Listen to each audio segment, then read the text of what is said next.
This is Hidden Killers Week in Review. A look back at the most prolific stories of the week. This is Hidden Killers with Tony Brueski. Here now, Tony Brueski. This one starts with an image that feels kind of cinematic in its eeriness. Christmas night. Going all the way back to 2022.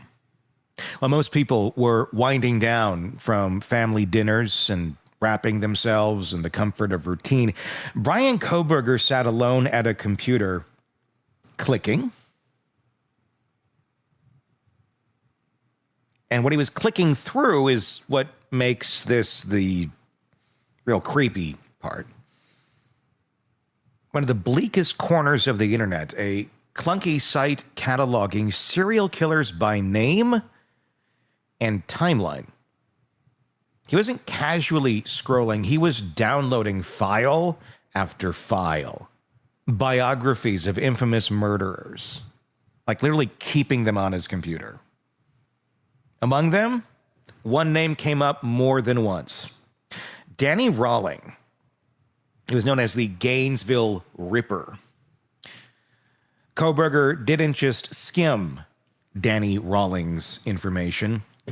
He downloaded Rawlings' case twice in one sitting, as if the story of a man who knifed his way into history wasn't just information, but something worth revisiting.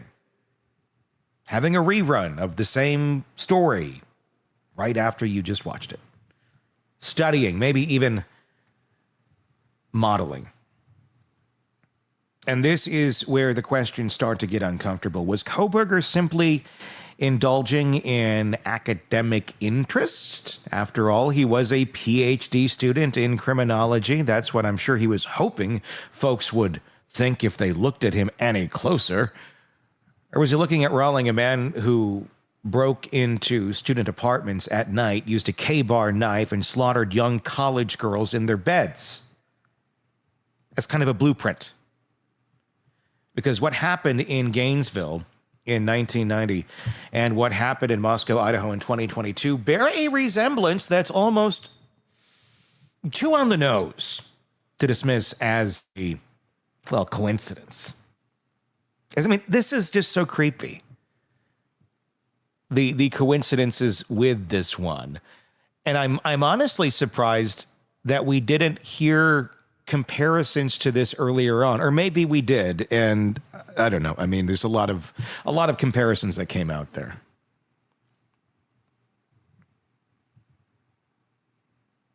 I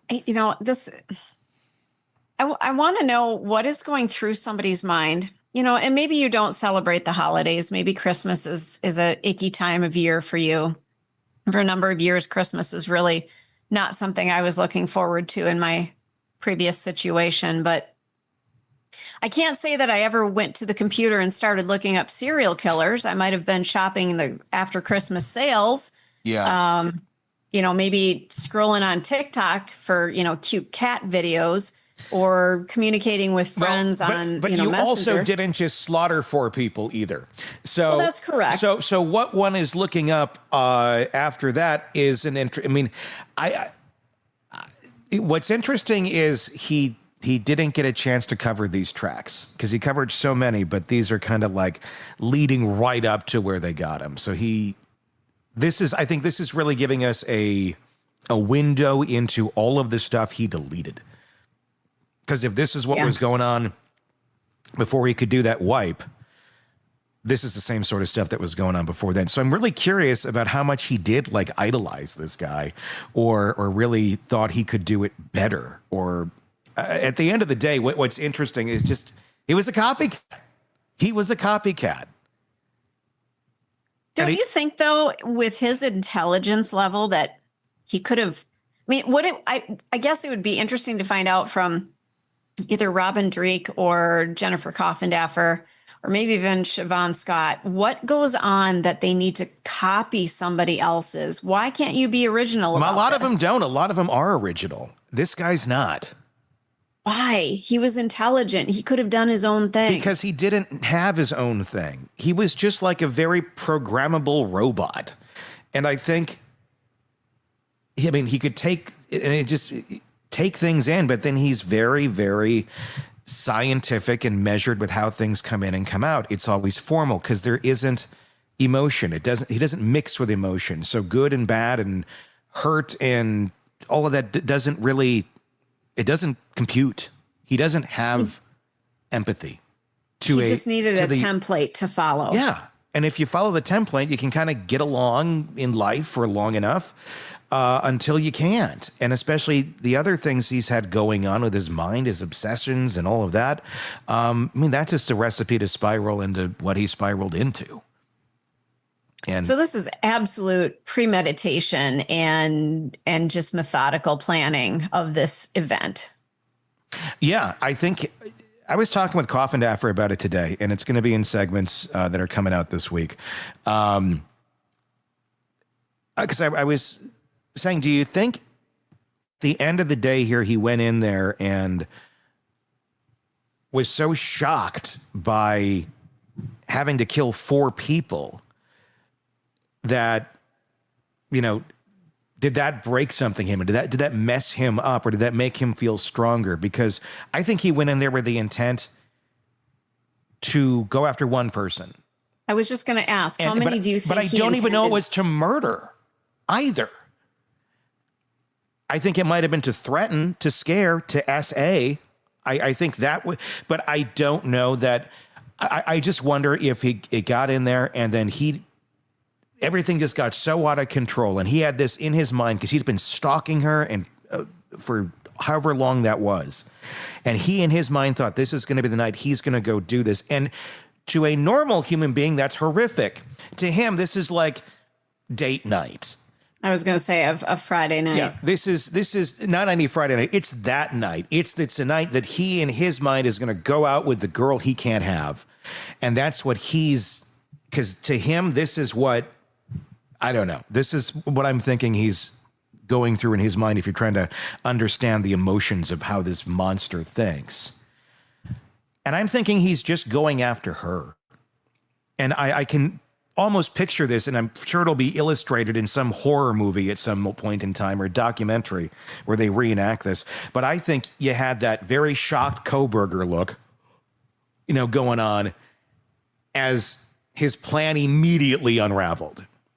And suddenly there's this rage because he's so pent up and ready to go after one girl, and then everything gets blown to shit by everybody else. And that rage then spills into just executing anyone that was getting in his way. He gets to the girls and there's a friend there. I mean, it's like everything that went wrong for him. And I think I don't know that he went in there with the intent to kill 4 people, because I don't think he knew there were 4 people in there. Yeah. I think it was utter animalistic rage that came out of him. And I think he was prepared if he had to murder her, of how to get out of there without being seen. Because everybody talks about, well, he had, you know, he cleaned it, or he didn't clean it up, but he got out pretty clean. So I think he was prepared for that one person. But I just think it went so out of control. It ended up working to his benefit that ended up being 4 people, and he was protected from whatever he was wearing or whatever he had going on. I don't know that he was planning on killing 4 people, and this doesn't make it better or anything. I'm just trying to figure out what that plan was, because when it comes to, I think, executing real life and what's in his mind, they're 2 very, very different worlds. And I think that was a big factor in this whole nightmare. You know, what's disturbing to me is the fact that, so he's stalking, let's just say he's stalking one person. You're not doing a real good job. So this is going to be the night. Mm-hmm. And you're not sure how many people are in there? That's what I'm saying. I think it's just, oh shit. And then he's viewing all these people as, you know, if just you weren't here, if it wasn't for you, you're in the way. You're one of the, what do the incels call men? I know they call the girls Stacy's, Chads. and he's viewing just the rage on because this guy he's looking at him going, what do I have that you don't have? Why are you here and I'm not? Yeah. And so that was what I think accounts for the extra stabbing into his leg. I mean, it was just, it's rage. It's rage at everything he can't have. And it was a spree. But I don't know that it was intended to be a spree. It just I feel like it just kind of happened that way. Do I think he got out of there and felt super high and super great? Yeah, I think that's an prime example with his picture in the morning. Mm-hmm. Yeah, he looked very proud. He looked like he had just, like there was an achievement behind that look. Like, look what I did. Yeah. Damn, I'm good. And then it started to, I think, get to him, or his paranoia was starting to get to him because they were looking at him because he was going to, I believe he was Papa Roger. I believe he was trying to taunt people in the same way BTK did. But I think he started to see how quickly this was spiraling out of that control too. And he got really, really paranoid. Because he was covering his tracks okay for a while. Had there not been that sheath, I don't know.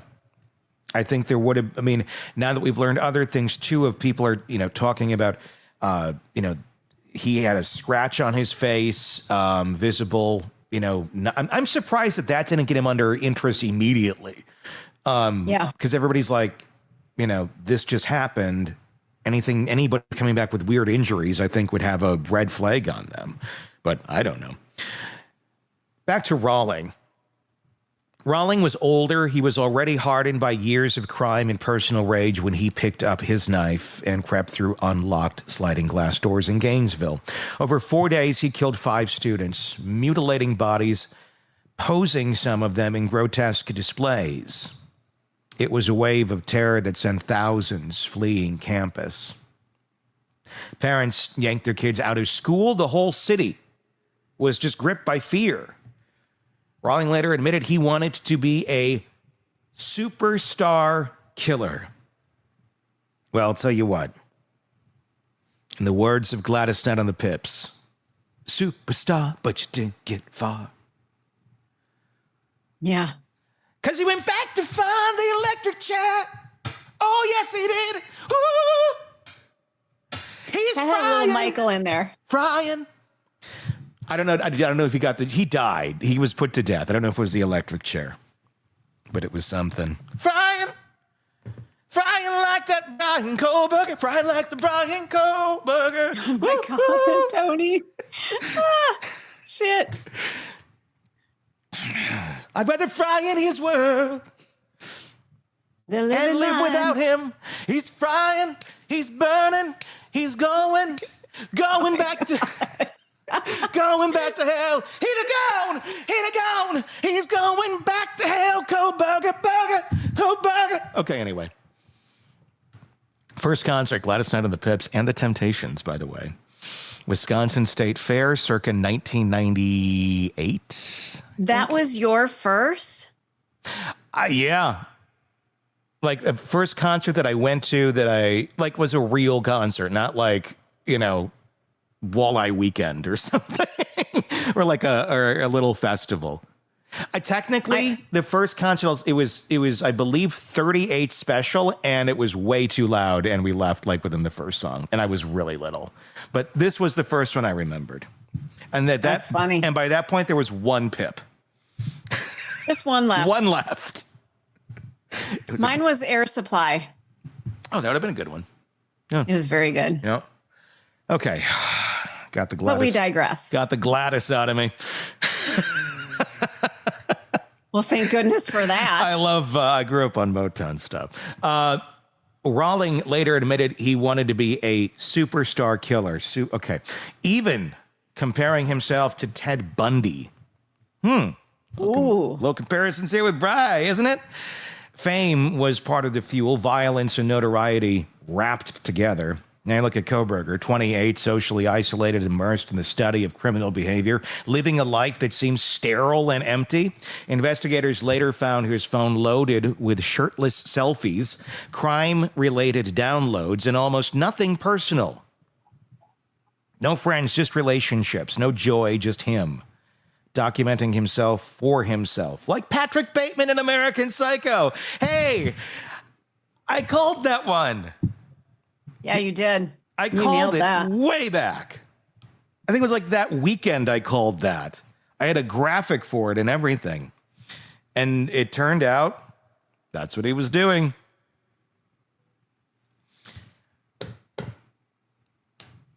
Not trying to take joy in it, but No. that was creepy. It was creepy as hell. Tucked in that digital archive, Rawlings' story, stored and opened like a little secret mirror. The overlap is chilling. Rawlings stalked women from the shadows, scoping apartments, peering through windows, plotting and to strike. Kohberger, according to investigators, circled the victim's house in Moscow at least a dozen times in the months leading up to the murders.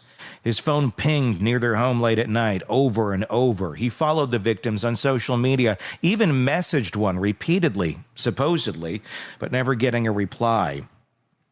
Both men, in their own decades, hunted in the dark. And the method? Rawlings carried a K-bar knife, the kind issued to Marines, a blade made for combat. He used it to subdue, to kill, to enact violence so intimate it left crime scene investigators reeling. Kohberger is accused of using almost an exact same knife, fixed-blade K-bar, to stab 4 students to death in a matter of minutes. Both attacks centered on the college town ideal. Off-campus housing, bedrooms that should have been safe. Rawlings killed roommates and couples, anyone unlucky enough to be in the wrong apartment. Kohberger walked into a 3-story house filled with young students and left 4 of them dead. But there's a split in the psychology that matters. Rawlings' crimes were drenched in sexual violence. He didn't just kill, he essayed, mutilated, and staged. His rage was tangled up in humiliation, childhood abuse, and a need to dominate women completely. Kohberger's crime, brutal as it was, did carry some signs of the element. Prosecutors have said flat out that there was no evidence of SA, but that doesn't mean that that was not an intent of this crime. It clearly was.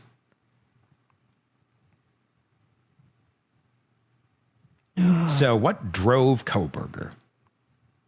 A lot of theories circle back to ego, anger, the thrill of control, and baked in there some sort of a hate for women. Maybe it wasn't about desire in the traditional sense. It was about power, about inserting himself into the same blood-soaked conversations as the men he'd been reading about online. After Rawlings' murders, he camped in the woods, kept moving, committed robberies to stay afloat, and eventually slipped.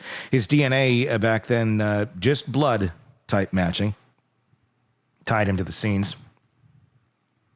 He even left bizarre audio tapes of himself singing songs and confessing to Gemini, an alter ego he blamed for the killings. Kohberger, in contrast, tried to clean up with modern tricks. He turned off his phone during the murders, then powered it back on afterwards as if nothing had happened. He used VPNs, incognito browsing, data wiping software. He searched for auto detailing shops when police began talking publicly about a white Hyundai Elantra. He even shopped for new cars, scrolling through models that weren't white, weren't Elantras, as though he could erase the most glaring lead connected to him to the crime. Yet, like Rawlings, he too made mistakes, leaving behind the knife sheath with his DNA, a breadcrumb he could not scrub away. Maybe the most unsettling overlap is what came after. Rawlings basked in his infamy, giving interviews, writing more songs, and becoming a grotesque sort of celebrity until his execution in 2006. Kohberger, in his own way, seemed to do something similar. Downloaded every official police press release about the Idaho murders, tracked media coverage, Googled himself. He was watching his own case unfold step by step, almost like a specter of his own notoriety. That level of narcissism isn't just creepy. A need to see how the world reads, to measure your place, the pantheon of killers you once studied. Rawlings wanted to be Bundy. Kohberger downloaded on Rawlings. Both men were loners, fueled by internal storms of rage, ego, and emptiness. And both turned to the knife. The bedrooms of young students, to the kind of crimes that shatter the illusion of safety in a college town. And both left behind trails. One in the form of his own fluids, confessions on tape. The other in a digital library of obsessions and that single forgotten knife sheath. Do you think Kohberger was emulating Rawlings? Or was it more of a, I'm going to take a little piece of you here too as I piece together my inverted crucifix of human monsters? There's just some stark differences here.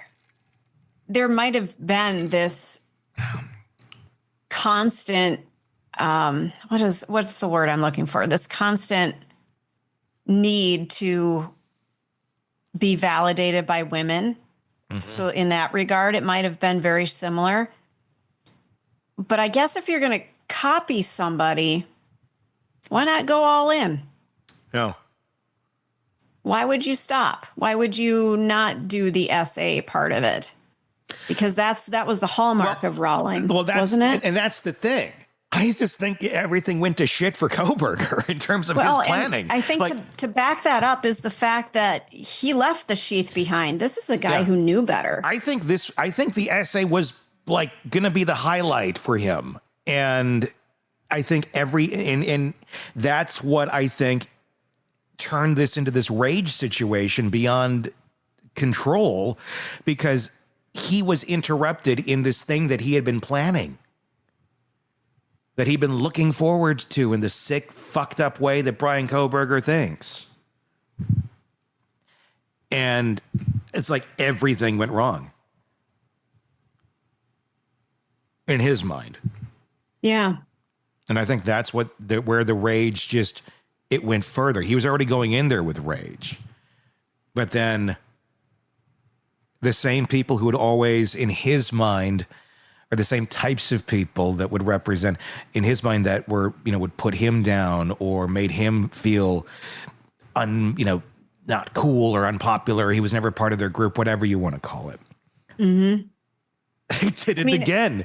They did it because, rather than ever looking at himself and going, gee, maybe it's me, and these people are nice people, if I could just learn how to communicate. But no, it's them. And so again, he's going in to do this thing that he's so excited about, and that's those same, just normal, healthy, responsible kids, to the most you can be responsible at that age. Again, screwed up his plans.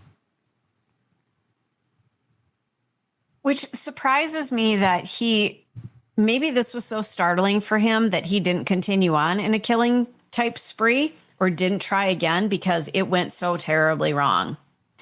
I wonder if he had been successful, quote unquote successful. I don't mean in terms of, wow, you did a great thing, but no, if he had gotten to do what he set out to do, whatever that was, would that have fed the beast so that he continue on? Or do it again? Or the fact that if he got away with it, that would feed the beast. If he had gotten away with it, I think that would have fed him. And I think his own perfectionism would have made him do it again, because he would be looking back going at how sloppy things were. Yeah. And he'd be looking back going, how can I do this better next time? So I think that would have been, mode to do it again. Now, people talk about he was shopping for another K-bar, a knife sheath, shortly thereafter. And I don't know if that would have been to go out and commit another murder, or if it would have been to say, because I don't think he thought he was being looked at yet at that moment in time. So, but in the event that they did, he was going to try and be a step ahead and go, no, I got my knife sheath right here. I think that's what he was probably doing. But then realized they could look that up. Yeah. And then I think in his mind, when he had that little realization there, I think he probably started thinking, oh shit, they could probably look up that I bought that one too. Oh fuck. And I can just see his beady eyes. Yeah. Just realizing an obvious thing that would have been obvious to the rest of the world, but so foreign to Brian Kohberger.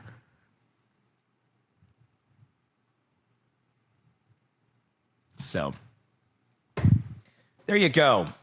Rawling. Wow. It's an interesting comparison. I'm going to have to watch some more Rawlings stuff because that was a long time ago. That was like the 90s, wasn't it? I think so. Yeah. I was a kid. So I would be interesting though to see mannerisms is kind of what I'm curious about. But Rawling, from what I've seen, was very personable, and that's the difference with Kohberger. So many of these killers had personalities. Look at Bundy. Yes, there was something behind the monster. Kohberger is just the monster. Yeah. Being run by like an empty soul. It's like if AI was a human being monster, and it's just like pulling from every piece of knowledge it has about killers, and at the end, it's just like a computer program. There's nothing there. It's empty. Obviously, he's a human being. You know, he knows right from wrong. But it's how do you understand that sort of a way of thinking? That's other than it just feeds on fear and hate and ugh. All right. It's just so unnecessary. It's just, go find some people to hang out with. Learn how to be personable. People want to teach others how to be human. But I think some people are just too out there. Too damaged. I don't want to even say damaged. I just think sometimes yes, damaged, but I think sometimes you're just kind of born that way. So damaged compared to everyone else. When I think damaged, I think like traumas and things like that. If this is just how your brain functions, that's just how your brain functions. Too, I think, miswired, I guess, would be. Because it's like, it's not damage if that's how you came out. Man. You know, unless something caused the damage. It's like, this is naturally just. And there's not, there's a lot of people, obviously, with, a lot of narcissistic type issues and things, but there's so few that go to this length. And that's why, it's fascinating to study them. He needs to be studied. He absolutely needs to be studied. Or here's a creepy one to leave you with. There's not many that go to this length. Oh, is there though? Because like more than 50% of all homicides are never solved. So that would tell me there's a lot more of these people that are even worse than this guy, that they can blend in far, far better. Thanks. There's a happy thought for everyone to go to bed with.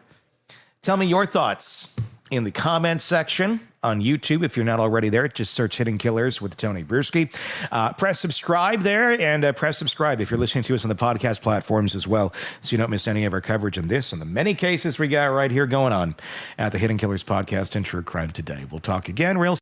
Want more on this case and others? Then press subscribe now and don't miss a moment of true crime coverage from Tony Brueski and the Hidden Killers podcast.